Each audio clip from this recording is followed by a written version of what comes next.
ಅವನು ಬೆಳಗ್ಗೆ 5 ಗಂಟೆಗೆ 3 ಗಂಟೆಗೆ ಎದ್ದು ಅನ್ನ ಮಾಡ್ಕೊಂಡು ಚಹಾ ಮಾಡ್ಕೊಂಡು ಕುಡಿದು ಹತ್ತಿ ಬಿಡ್ಸಕ್ಕೆ ಹೊಂಟಾವಳು.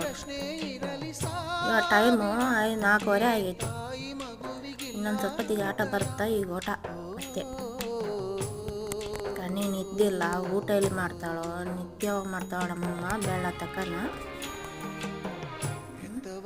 ಹತ್ತಿ ಬಿಡ್ಸೋ ಸೀಸನ್ ಇವಾಗ, ಹತ್ತಿ ಬಿಡ್ಸಕ್ಕೆ ಹೊಂಟಾರ.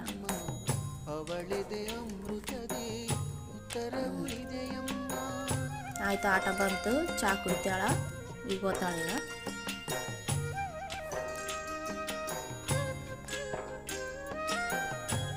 ನೋಡ್ರಿ,